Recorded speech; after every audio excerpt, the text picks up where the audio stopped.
the look on his face of what I'm about to describe to you. He said, Rob, I don't have adequate words to describe what I'm seeing on the ultrasound screen as I'm checking you out. All I can tell you is what you walked in with today, a clear mass in your abdomen, you no longer have. Kathy, I said, hold on. I have pain, and you're telling me I don't have anything. Hello, everyone. This is Kathy Caprino, and welcome to my podcast, Finding Brave. I've created this show for everyone who longs to create something bold and brave in their life, to rise up, speak up, and stand up for who they are, and to reach their highest and biggest visions. Each week, I'll be speaking with inspiring guests from all walks of business, leadership, entertainment, the creative arts, and the entrepreneurial world. And they'll be sharing their intimate stories of finding brave and offer their best strategies for building your most rewarding, joyful, and meaningful life, business, and career. Hello, everybody. Welcome to another episode of Finding Brave. I think this is reaching you in early May. Oh my gosh. I love spring and I love summer so much. And I love the fact that I can bring you and talk to our amazing guest today, Robb Holman. Robb, I'm so excited. We've had to postpone due to some of my challenges. I'm so excited to be with you. Thank you for making the time. Kathy, listen, you and I, whether we have an informal or formal time together, I'm going to take what I can get with Kathy time. And no, I've been thoroughly just enjoying our conversation that's been ongoing. And I'm looking forward to seeing what pops here today. I love it. Thank you, my dear. Thank you. Robb knows that I love to have these conversations as if my guest is over for dinner or a drink or a coffee. And I'm really asking what I want to understand. It's like a master's class in life, this podcast. So thank you for letting me go there. And we are talking about how bringing your heart and spirit forward transforms lives and transforms your leadership. And yes, we're talking about spirituality and leadership, not often put together, those terms, and we'll talk about why. But let me tell you all about Robb. Robb Holman, I'm going to need my glasses. Robb Holman is known as an eternal optimist who's passionate about serving leaders through encouragement, inspiration, and authenticity. He is a sought-after global keynote speaker and author of 3 transformational leadership books, Lead the Way, All In, and Move the Needle. I love all 3 of those. In 2023, Robb was named as one of the world's top 30 leadership speakers. Yikes. And inducted into the power list of the top 200 biggest voices in leadership. Congratulations. His inside out leadership philosophy has been featured in publications such as Inc., Forbes, and Fast Company. And a fun fact about you, I should always ask a guest for a fun fact. Robb used to be a professional basketball player. I've never seen you stand up, but how tall are you, Robb? Okay. It depends who you ask, Kathy, because I'm 6'4.5", and you know, back in the day, college, and I did play 7 years of professional basketball, you would always add an inch. I don't know why this happens, but you add an inch. You just say you lie, let's face it. Yeah, basically, and they just kind of, you find yourself in this place, and I said I was 6'5". So I'm 6'4.5". So depending on who I'm around and what the topic of conversation is about, I'm either going to say I'm 6'5" or 6'4". I round up or round down, but if you're with me at 5'3", you're going to say, I'm kind of close to 6 feet. You're not going to intimidate me with your, right? Not at all. Well, that is amazing. All right, folks, where I want to begin. And, I love to share how I learn of my guests. Sometimes it's through an amazing PR firm that's telling me about their best-selling book, but this is really important. I want to share that Robb reached out on LinkedIn, and I looked back today, and it was 2018. And you reached out in the kindest way, as you always do. It was a little bit of a touch base. And we were laughing earlier, sometimes I'm in the throes of, I can't talk to anybody. I'm too busy writing. It's been good grief.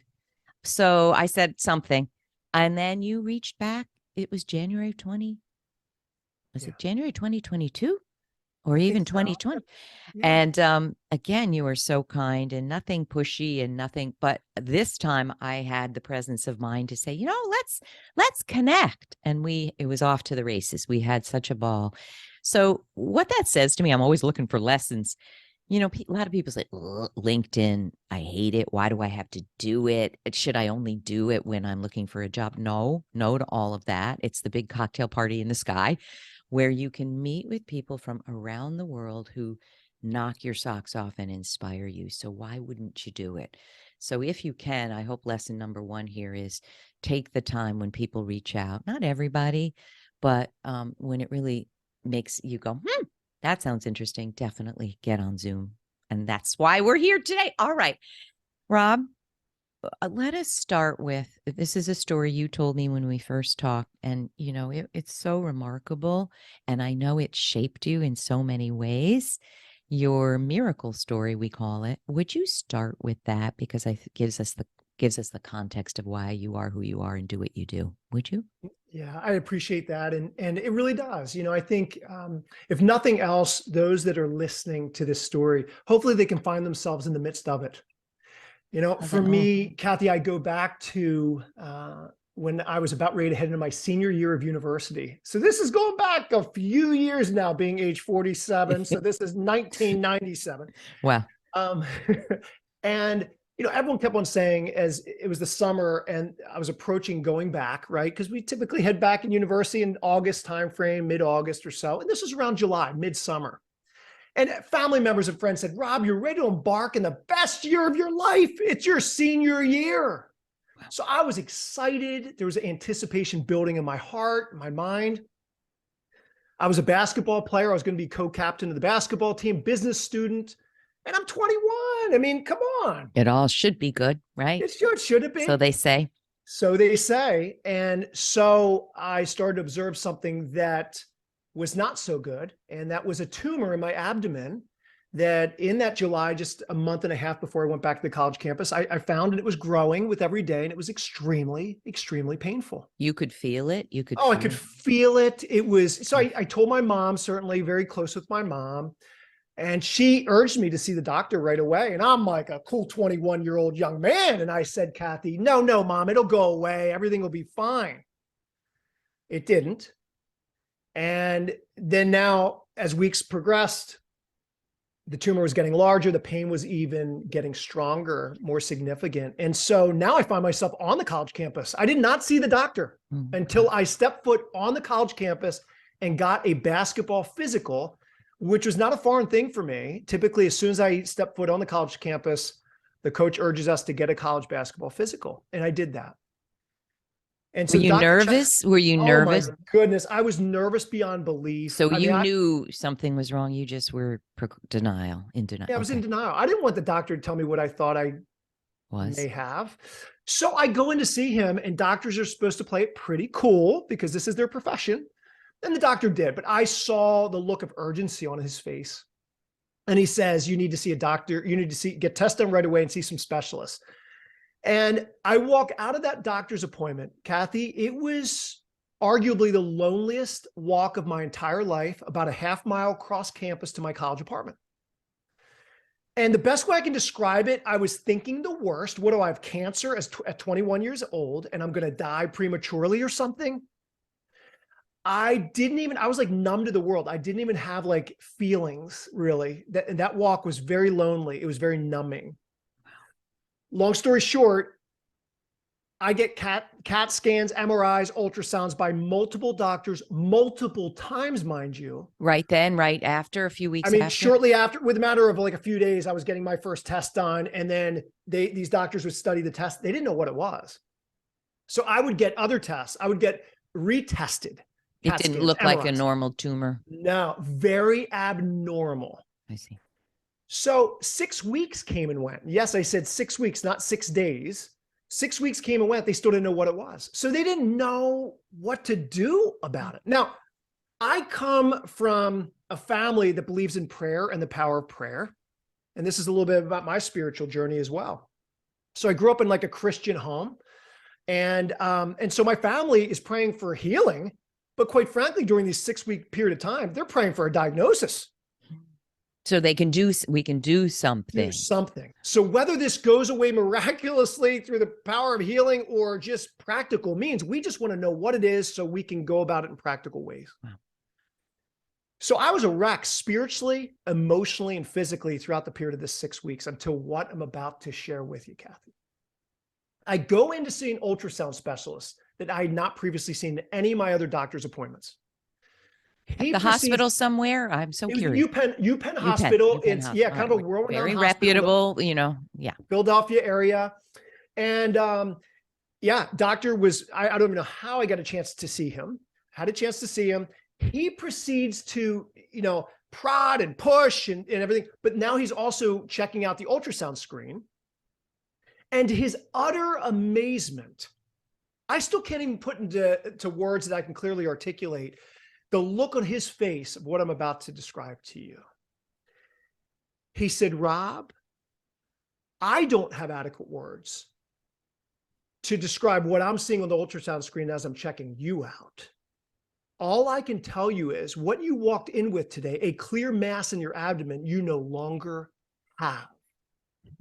I said, Kathy, oh, hold on. I have pain and you're telling me I don't have anything. He said, Rob, let's intently look at the screen together. And I'm going to try to take you through this as I'm learning, in so real he's time. looking at your past records and then he's doing an ultrasound and they're not matching. Oh my God. We're not. When was the last ultrasound? Oh, it was probably just a week prior. I mean, I was getting tests done all the time. So literally when he begins to, tell me this the first time and then tell me a second time, further checking me out, it's like my mind was trying to play catch up with what was happening in my heart. And in that moment, I started to come alive in the depth of my being in a way I'd never come alive again. Now, my mind was saying, I still have pain. What's going on? This is a false diagnosis. All these different things. But he's clearly saying, you don't have anything. You don't have anything. You better believe I walk out of this doctor's appointment where a modern day miracle took place, asking a whole different set of questions I had never asked before in my life. Who am I? Why am I here? Has everything to do with purpose. Purpose for me as a 21-year-old young man, before I encountered what I encountered, this miracle experience, was, let's be real, it was winning the next basketball game. It was hanging out with my friends and going drinking. It was going to a baseball game. That was purposeful living. But Kathy, coming out of this unusual and miraculous set of circumstances, it was almost like blindness that I had in my eyes was now lifted and I could see myself and others and life much more clearly. It was wild. And did the pain finally subside? I'm interested in this. Great follow-up question. Still had pain as I left. I first started sharing this miracle story with my parents, brother, sister, those closest to me, family and friends.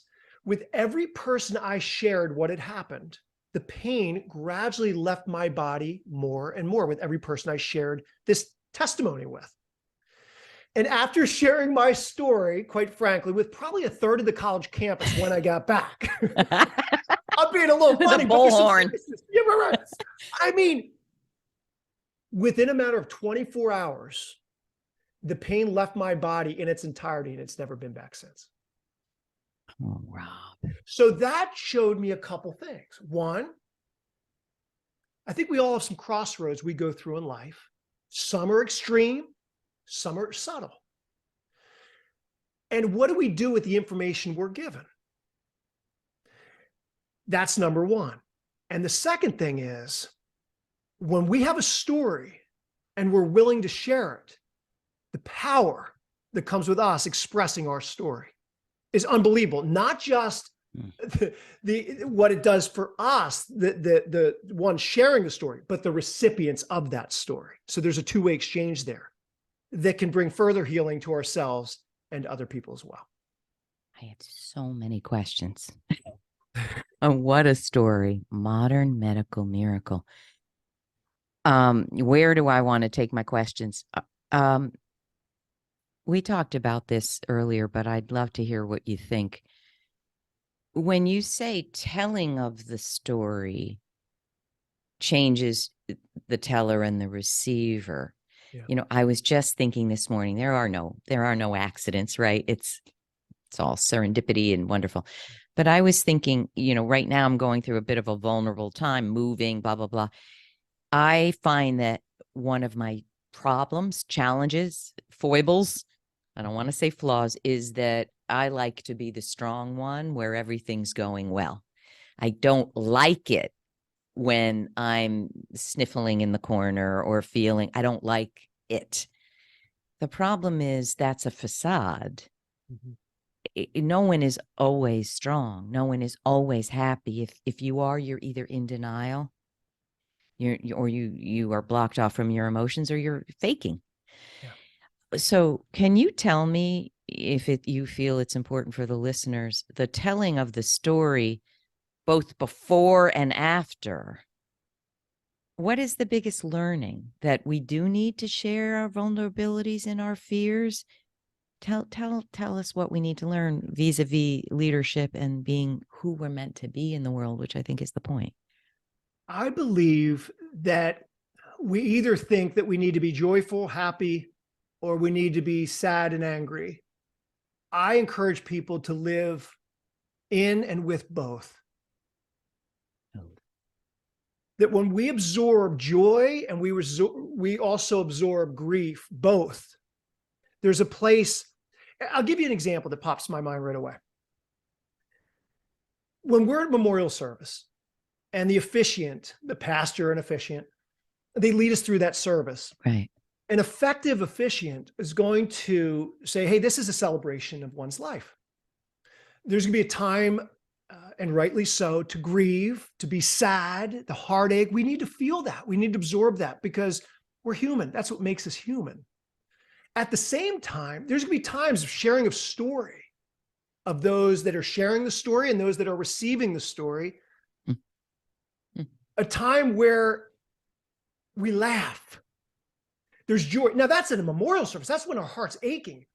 And so if we can learn how to absorb it in the most difficult, trying time of our life, the passing of a loved one, and we can absorb it at the memorial service. Absorb the positive, the happy, the joy, as well as both.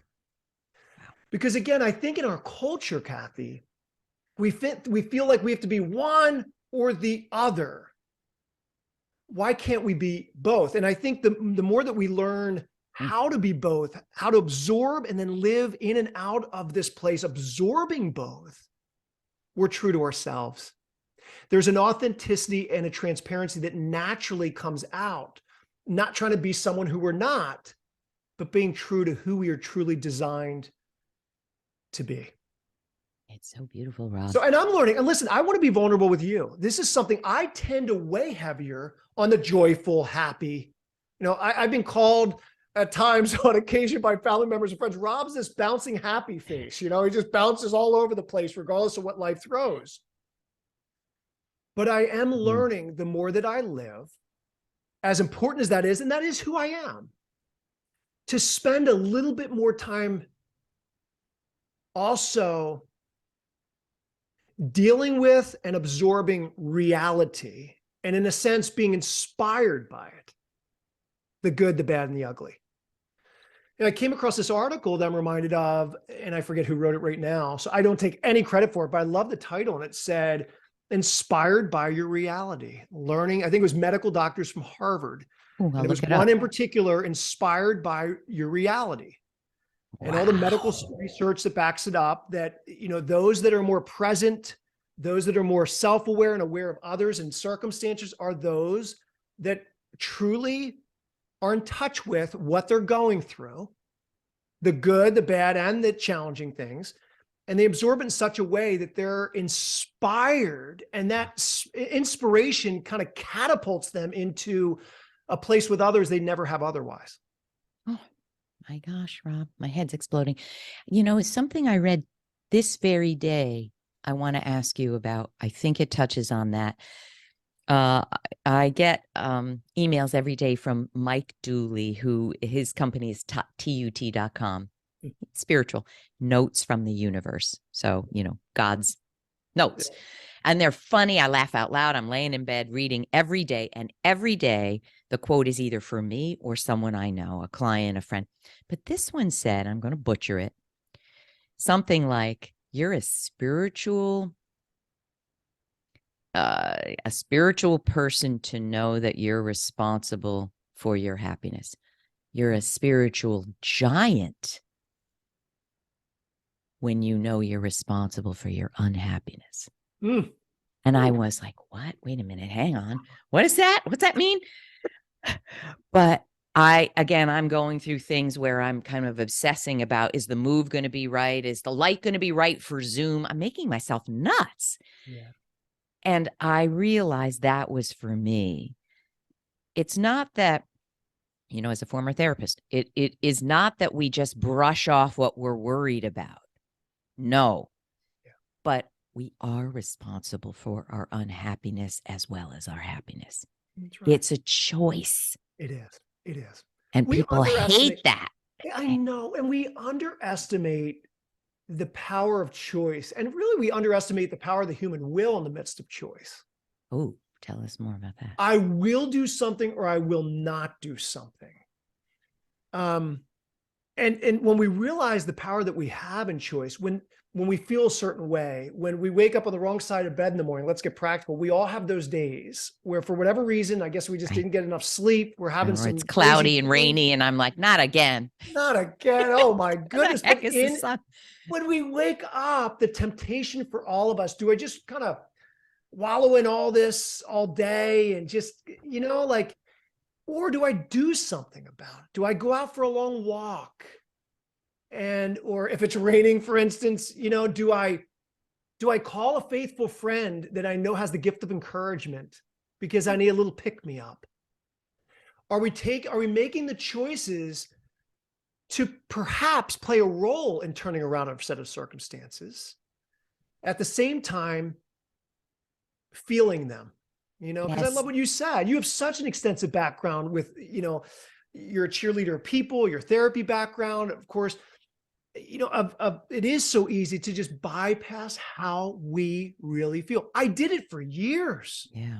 In the name of gratitude, you just bypass how you really feel. Right. So I'm learning.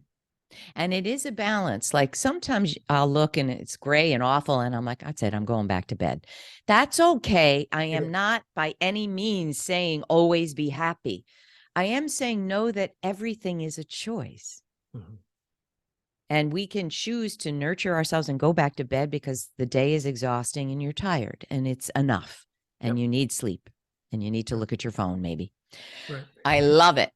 Now, let me transition to something that, your 2 bullet points were amazing. I'm looking, when we tap into the spiritual aspect of who we are, it inspires us to do great things. And we all have a story that the world needs to hear. Before we launch into those, can you and I talk about when we say spirituality in leadership and all bells start going off? I mean, you're a top leadership speaker and organizations hire you. And maybe you don't say the word spirituality because it gets people very nervous. They think we're talking about God or Christ or Buddha or whatever, religiosity. Can you tell me what you think spirituality and leadership is, how you define it when you're speaking to me and when you're speaking to organizations? Think, Kathy, of those moments, those times and seasons where in the depths of who you are, you don't have adequate words to describe how you feel. Some may call deep calls to deep. Some may call it your heart of hearts. There's different terms for it.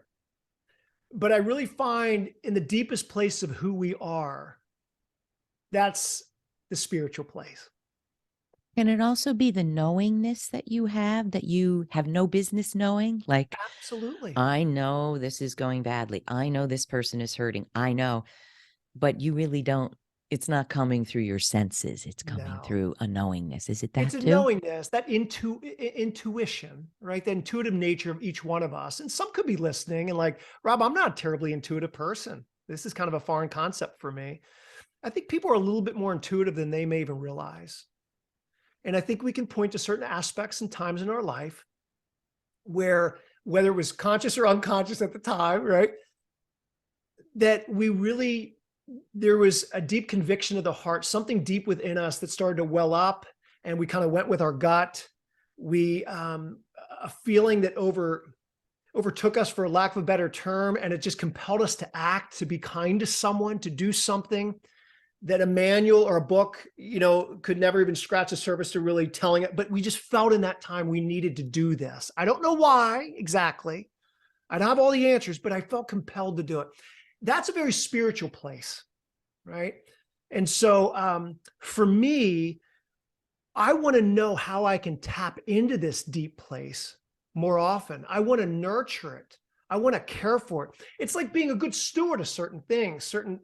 We oftentimes will talk about being a good steward of exterior things. I want to be a good steward of my finances. I want to be in leadership. I want to be a good steward of my team members, those entrusted in my care. All those are good things. All those are good things. However, when we learn to be a good steward of the depth of who we are, our very being, as a natural byproduct of that, we begin to be a better steward of the people and things, of everything really around us. That's it. Oh, I love it, Rob. It's so beautiful. You and I have talked. I always say, I don't really think you can lead anything if you can't lead your life, your own self. But let me ask you this. Sometimes I try to explain it in my courses, and a few of all the concepts I teach, this one is the one that's most difficult. I'll say, it changes your life to tap into your highest self. Yeah. And people will go, I don't know what that is. What is that? And I'll try to explain, and I want to see if you think this gets at the heart of it. I'll start with, well, I think you probably know what your lowest self looks like. When a green toad comes out of your mouth, for instance, and you say something mean and you're like, I just said that. You know it. You feel wrong typically, like, oh, shoot, that. Or if you say something to yourself about yourself and then you actually feel sick or bad because you said, that's so stupid, or you're such a loser, that's your lowest self. And often that comes from ego, fear, ego defensiveness. The highest self has a different feeling. It's tapping into something, and it can be anything you want, angels, your intuition, whatever the heck, another part of you. But I think we know it when we are being that, because there's an expansiveness, there's a gentleness, I don't mean we're all going to be wusses. I mean, you can say tough things with compassion. But I think there's a feeling, there's an energy to the highest self and the lowest self. Does that get at it a little bit? Do you agree with that? It gets right at it, Kathy. I got to know Michael Gerber. Michael Gerber wrote the E-Myth Revisited. I love that book so much. It's awesome. Me too. And Michael calls it transcend yourself to transform yourself. Oh, he teaches that. Yeah. I didn't know that. That's what he's doing in this season of his life. It's phenomenal. And I think it really speaks to what Say it again. Transcend yourself to transform yourself. I just love it. And it goes along exactly with what you said very eloquently. And so I think so much has to do, sometimes when we can lose ourselves in the trenches, when we're down here and we're living life, but yet when we step back, like Michael would teach in business, you gotta remove yourself from the nitty gritty of business, and you got to work on your business in order to work in it more efficiently and effectively. There's the doer, the manager, and the visionary. You can't just be the doer. Can't just be the doer. So I think, to your point though, I think when you transcend yourself, I think it's getting in those zones. We speak of like elite athletes or athletes in general. They'll have times where they're in flow. They'll have times where they're in a zone. And, we were just watching, my family's a big basketball family. We were watching the women's, come on, we love it. No, the women's national basketball champion. And so my middle child, Kayla, she's 12 years old. She aspires to make it in the WNBA someday. And the reason why I bring it up is, there's these phenomenal athletes, and one in particular, and she's just one of the best players in the country, Caitlin Clark, and she plays for Iowa. And she's in a zone a lot. You can see it on the court? You can see it. she's 2 or 3 steps ahead of everyone else on the court. She knows where she wants to get the ball and why she wants to get the ball. And when she gets to that spot, she's already shot it and made it in her own mind. And sure enough, she makes it far more than she misses it. And the reason why I bring that up is what you highlight is so key, that there's a place to live, not perfectly, live and lead out of a place of being in the flow, not based on as much of what we do, but based on who we are. So when we come to terms in this very deep spiritual place of how uniquely wired and made we are, that there is, in fact, no need to compare. Now, listen, we're all human. We all have our moments and times where we do compare. It's called imposter syndrome. We've heard the term. We've heard it. I'm doing a webinar on it. You you're missing it by the time you get this, but yeah, a whole thing. Here we go. Yep. 75% of executive women have it. Anyway, go ahead. See, so we all deal with it. I think it's learning to let go of the ego, learning to embrace who you were truly designed to be. So a lot of my message has to do with embracing your unique identity. So much comes down to that. All right, so much. Let me ask right in here. Oh my gosh, I'm not going to get you out on time. People listen to this and they don't know who they're meant to be. They don't know what that means. Part of it is, I always say we are what our childhood taught us to be. Some childhoods are terrible. Some childhoods are rough. No, shut up. No, you aren't supposed to be that. You're supposed to be quiet and demure and not a leader, Kathy. No, nobody ever said that to me directly. But let's get to the practical, Rob, in the next 10 minutes. If someone says, I don't know who I'm meant to be, it's a foreign idea. Mm-hmm. I'm guessing you start where I start, which is what are your unique, what are the things that really make you different? But you wouldn't believe how many women, and I think men too, have no idea what that is. Tell us what to do when they say, I don't know. I have no idea. So 5 practical questions to ask, regardless of your season of life, regardless of your age, regardless of, because I find that even the older that I live, the more I have to revisit these things, right? It's almost discovering or rediscovering who we truly are so we can live a life filled with purpose. So someone could be listening right now and they're in a season of their life and they're asking, and perhaps leaders asking legacy questions. Like, I really hope that this happens. I want to leave this behind upon the earth. So when I'm no longer here, it can make such a great impact, influence, etc. So whether you're just starting out or you are a seasoned, I call them seasoned saints, seasoned leaders that have been around for years, tons of experience, tons of competence, it doesn't matter. We all need to revisit these 5 questions. The first is. Wait, before you say them, can I just add this? Please. Not only do we need to revisit them, we're different people with different developmental stages. What I wanted at 20 and 30 was not what I wanted at 40 and 50, and it is not what I want at 62. Yeah. So you have to revisit, because look what from the day you were told you don't have a tumor, or before that, look how you changed in a matter of 8 weeks. So please think about this regularly every year of your life. Okay, Rob, go ahead. So good. So good. All right. Number 1. What are, so I'm going to speak on behalf of each person listening. What are my personal core values? So we're not talking about the business or organizational values. We're talking about our personal core values. In other words, what are the top personal things that you value? They're kind of deep convictions of the heart. It's the things that you stand firm in, you stand by, that you're making decisions out of this very deep, authentic place, day in and day out, that may not even fully realize it. I'll give you an example. For me, one of my personal core values is commitment. It's commitment. Like, I can make an argument, everyone should be as committed as I am, but I may define it differently. My definition of commitment is you're in or you're out. There's no life in between.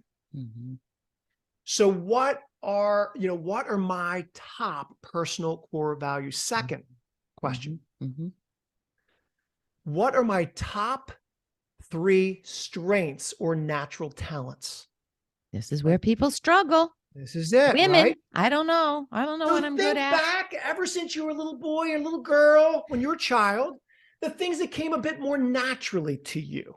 That when you were playing an instrument, perhaps, or you were in a classroom situation, you just saturated the information. You absorbed it in such a way where you became it. And everyone looked at you for all the answers. It was a sport that you maybe played, and it just came so naturally. And so you worked at it. And see, strength areas are natural talents. There's typically an abundance of fruit that comes from them that benefits other people.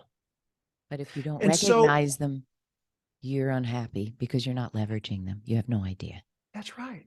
Yeah. I hope people will listen to, and I'll link to it, Power Gap number 6, losing sight of your thrilling dream for your life. It's about how to, and Brave Sight, how do I recognize these strengths? Because my God, Rob, women in particular really are, there's almost like a wet blanket, a cloak over their eyes, not allowing them to see it because they don't want to seem like a bragger. It's very sad.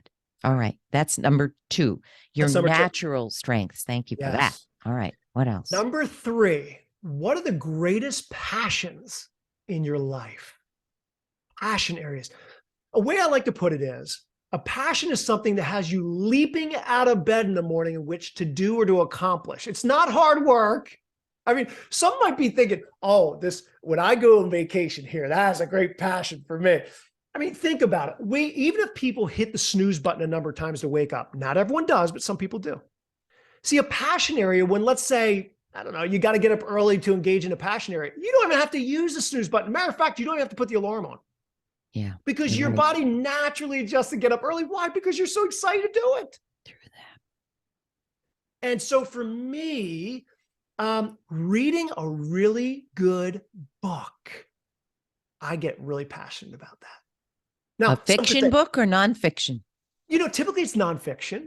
Oh, it's nonfiction. Yeah. I love to read leadership books, and I love to read biographies. I like to read certain things that I feel like, but not everyone's like that. Some people, it's fiction. Some people, it makes me come alive. It scratches my intellectual itch. Right. The learner or student in me comes alive. I want to start sharing it naturally with other people around me. You'll never guess, you got to read this book. And I become, Kathy, like the greatest salespeople, the greatest salesperson for some of these books. But so that has to do, question number 3 has everything to do with our greatest passions. Can I add to that, Rob? Yeah, would you mind? I'd love for you to. Some people don't know what they're passionate about, but I'll say, look at what agitates you too. What makes you say, I have to do something for this? So maybe it's a group or a population or a cause. So it doesn't always have to be a joyful feeling. It can be like, that's it. I've had it. Yeah. I have to participate in this. It's what gets you going. And it grabs you by the collar and doesn't let go. That's what a passion is, in my view. Yeah. Enough's enough. Not on my watch. That's I got to do something about this. And not one more minute can go by. I can't respect myself if I don't do something. That's also a passion. Brilliant. Brilliant. Number 4, this is a biggie. And I love to pause. We don't have the time to do it on this on the show, but I love to pause with people on this one. So I really encourage this question for people to take the necessary time to really think through this and let your heart engage in this very deep place. What are my most significant life milestones that have helped shape me who I am today? The good, time, a milestone moment of time that was of tremendous blessing or of major pain. But it's all been used in some interesting way to shape me of who I am today with a story that people are waiting to hear. Oh, that's so good. Now, what this requires, Kathy, this requires us to have a bit of a time of reflection on this one. And this is not easy. I'll give you 2 very briefly for me. One was when my first child was born. His name's RJ, my oldest, who's 14 now. The moment he was born, I remember my wife was not in the room. She was cleaning up. She was doing something. He took her outside. And for the first time, I was in the hospital room with just my boy and me. And, he was all swaddled up, and swaddling. I was looking at him. And in the depth of my being, I said, that's my boy. That is my boy. Now, another life milestone for me Beautiful. was when I concluded my junior year of high school, when my mom took me to a local lake, just her and I, and she told me that her and my father were going to get divorced. And as a middle child, happy-go-lucky, kind of wore my heart on my sleeve, still do, I was devastated by hearing those words, and I started to sob uncontrollably. How old were you? Junior I high school? was, yeah, it was after my, it 17? was after my junior year of high school. So I was probably what, 17-ish or whatever. And I can say now, both of those, one of tremendous blessing and one of very, a lot of pain and discomfort and challenge and trial, but both were used to shape who I am today. I mean, I have such a heart today for people that have lost one or both parents to divorce or from death or whatever the case may be. I just do. I do. And I think in part and in large part because the relationship with my dad was not good for a while. It's wonderful now today, but it was not good for a number of years. And then seeing the death of my parents' relationship.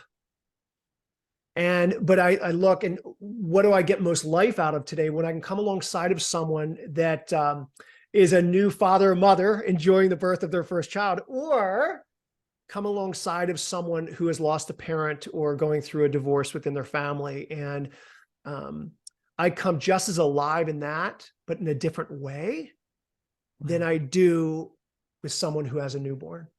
So those are just two, but really encourage people to take a closer look there. Yeah. Can I add something, Rob? Yeah. Not that you need any adding, but oh, please. In the work that I do, people often can't see those milestones for what they are. They don't know how they've shaped, those milestones have shaped them. So one thing I'll say is, if something looks like the worst crisis you've ever faced, let's say you were devastatingly, like I was, laid off, and it was so brutal and it was really disruptive to my life. And sometimes we can say, if in 5 years I look back and say, this was the best thing that happened, or in the case of a divorce, there is something that will come of this that couldn't have come, something positive. What could that be? And just not knowing, but opening the door that that thing could be positively transformative lets you see that it in some way will be. Yeah, Does that make sense? That's wisdom. It makes complete sense. It's wisdom because you're meeting that individual right where they are. Right. They don't have it yet. It's misery. It's grief. That's right. Well, doesn't it go back to our earlier conversation of like embracing joy and also embracing the heartache? Yes. And what you're doing in the midst of that advice, Kathy, is you're saying, I understand and I'm with you with what you're going through. It stinks. This is horrible. This is not what you signed up for. You think, it's not what you want. Yeah. But just opening that doorway, to use your language, opening that doorway just a little bit to where they can receive just a little bit without forcing it too much of perhaps, just perhaps, some of the beauty that may come from it years down the line, months down the line, years down the line, and planting a seed there, planting a seed for an open door. And I love that. Yeah. In a way, that's what your tumor did, Rob. Yeah. Nobody wants to go through the weeks of thinking you have cancer. But look what emerged. Yeah. My gosh. Yeah. I cut you off. I'm sorry. Fifth and final question. Right. What is my primary gift that I've been given in life? So when I'm no longer here on this earth, it becomes a legacy I leave behind to positively affect future generations. Now, you could say, well, Rob, that has to do with our strengths and passions. Yes, and yes, and yes. All this is fluid. There's a lot of dotted lines, a lot of gray. Can you tell I love embracing the gray? I don't see everything in black and white terms or categorical I'm sorry, boxes. that's part of number 3. I don't like it. Right. But I think this is where legacy steps in. And we do have some listeners, and I touched on it briefly earlier, that there could be some in a certain season of their life of great influence, leadership influence, but they are asking legacy questions. How can I be a bit more intentional and consistent with positively influencing those entrusted in my care today? And that primary gifting, there's a bunch of gifts, but I'll use a couple as an example if this could help people. Are you have you been given the gift of empathy? Some people just have a gift of empathy. I think we all need to grow in empathy. We all need to learn how to be more, compassionate and empathetic and really be present with people and have that genuine sense of connection. But there are people that are already lived and camped out there. Like it's just kind of who they are. Some are listening, like, is that a primary gift of yours? For others, it could be just a really pure leadership gift. Like ever since someone was young, it's like, man, people just would follow me. Whatever I did, it wasn't always good, but they would just follow me, is that, and see gifts, whether you have the gift of empathy, leadership, mercy, teaching, I mean, we could go down, encouragement. All these are tremendous gifts when utilized properly. But see, they're not meant for us, right? We've been given the gift or gifts, but it's selfish if we keep it all to ourselves. We need to become the gift to let the world unwrap us. So we're no longer here. It's the gift that does keep on giving, that does leave a ripple effect for future generations. I mean, that's the beauty of it.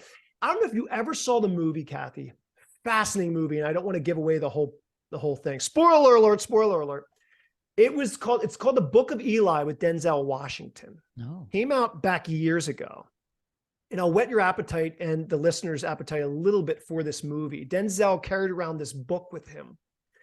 And it was the most powerful book in the universe, And it had all the truths and all the principles and all the different things that would change someone's life. And he carried it with him all the time. One problem, it would attract a lot of people to Denzel, who was carrying the book, and it would attract a lot of good people and a lot of bad people. Everyone wanted the book. And at one point in the movie, the book was taken from Denzel. And there was a lot of worry and a lot of fright. Like, oh my goodness, it got in the hands of the wrong people. What's going to happen? Eli doesn't have the book anymore. But see, what people didn't realize was Eli became the book. He'd carried it around with him so much. He'd recited it so much. He shared the stories in the book so much with others at the campfire, here, over there, so much to where he became the book. In the same way, wow, each of us has an opportunity, as we are good stewards of the gifts that we've been given, to become the gift. Boy, that's beautiful. So if we're no longer here anymore, in other words, the book has been taken.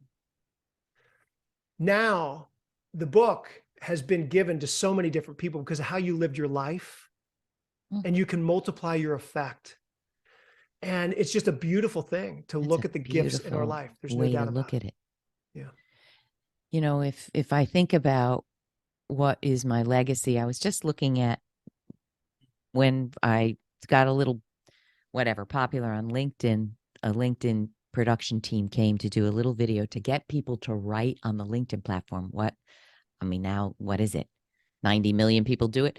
Yeah. But anyway, they were with me for a whole day. So they took it and dissected everything I said to 2 minutes. And the last image is me saying, I like to say that if I can help one woman a day bypass what I've been through and thrive, it's a good day. And I sent it to a friend, and she goes, I cry every time I watch that one. I don't know why, but I cry watching it.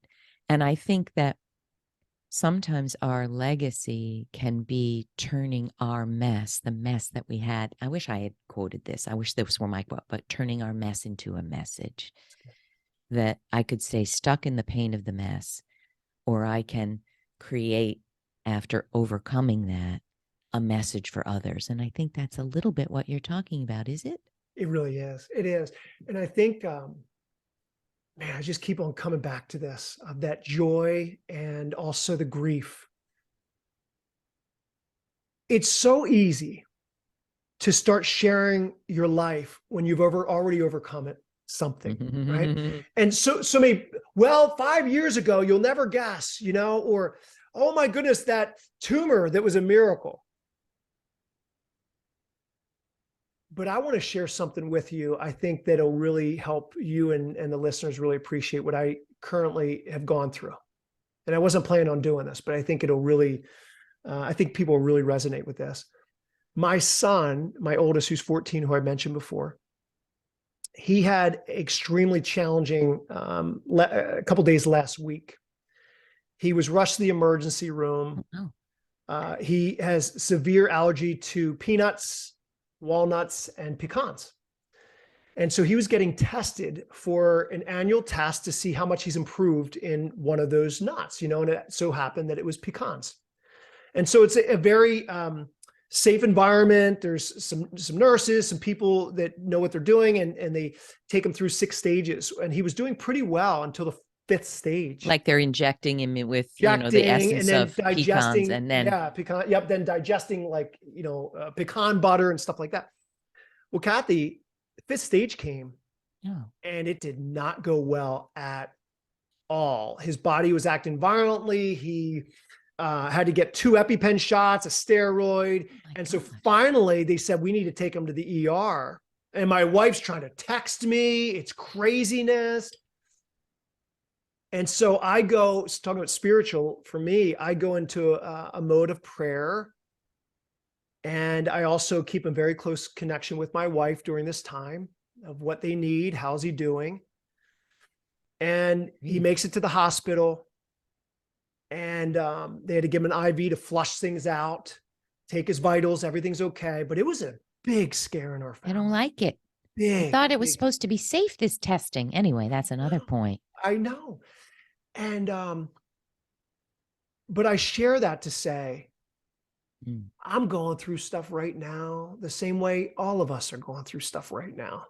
And I wanted to share that. Now, thankfully, he did come out on the other end. And he's doing just fine now. He's back and he's doing great. But day in and day out, life happens.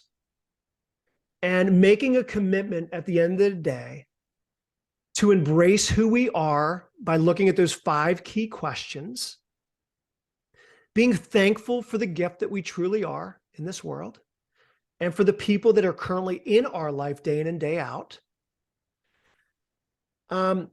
It's a wonderful place to be.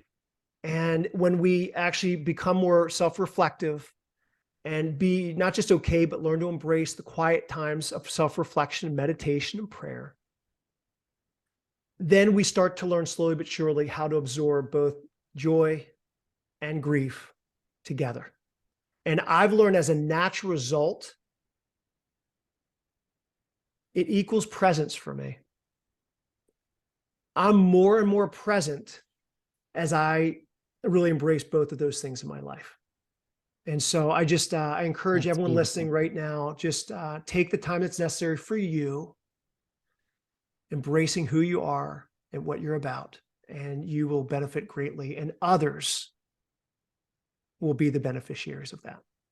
And I think that's what great leadership requires. Really does. In the end of the, so great, Rob. Oh my gosh. I kept you for an hour. Tell everyone where to soak up all of your incredible materials. Where do we go? Yeah, I think centralized resource, not uncommon for us in leadership, Kathy, is one little website. Just website's just great. I'm all over social and stuff too, but just go to the website. You'll find everything there. It's just robbholman.com. Oh my gosh, thank you for joining. I always feel so energy shifted after talking to you. Calmer, happier, a little more in touch with my emotions. You have a gift. You certainly do. You are a gift to our world, Rob. Oh, I appreciate you. I'm so thankful that God connected us. And I look forward to continuing the conversation. And thank you for what you do. I know you are talking about a ripple effect upon the world, Kathy. Keep doing what you're doing, because I know so many leaders that continue to be greatly inspired by you.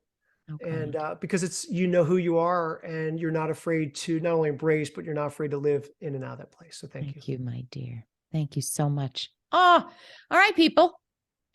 I want to hear from you. We want to hear from you. Robb is incredibly responsive, and we want to help you on your journey. So again, I don't feel I'm doing my podcast hosting job if this doesn't spur something, and hopefully a question. Wait, I didn't understand this, or I don't understand how to make that practical, or here's an example. I listened to Robb, and here's a value I didn't know I had, and now I know why I'm so unhappy in my current role, whatever it is.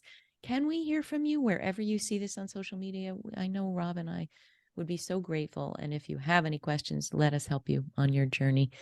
Thank you for being here, my friends. Thank you for being on the Finding Brave path. And Robb, come back again, will you please, soon? You don't have to talk me into it, Kathy. Trust me. It's been See a joy. you tomorrow. Thank you, everybody. Have a wonderful few weeks, and we'll see you soon. Bye. Hi, folks. Kathy here. I'm thrilled to share that I'm offering a new session of my 8-week coaching and training course, The Most Powerful You, starting May 10th. In 8 powerhouse weeks together, I'll train all about the content of my book, The Most Powerful You, helping professional women address what I've seen are the 7 most damaging power and confidence gaps that block women from achieving their most exciting goals and their happiest and highest potential and success. This includes imposter syndrome that impacts 75% of executive women today. The course offers 8 weekly Zoom coaching calls with me, 8 video training modules, a step-by-step process for boosting your career and confidence, fantastic additional resources from over 30 of the nation's top experts, a private online support community for members, and more. Spots are very limited, so sign up now at mostpowerfulyou.com. And when you register as an early bird, you'll save $300 and get 8 amazing bonuses. I've delivered aspects of this training to over 50 organizations worldwide, and participants have called it transformative and life-changing. I'm confident this course will move you forward fast. I hope to see you there. Thanks so much for joining us today. And please don't forget to check out findingbrave.org for more programs, resources, and tips. And tune in next time for your weekly dose of Finding Brave.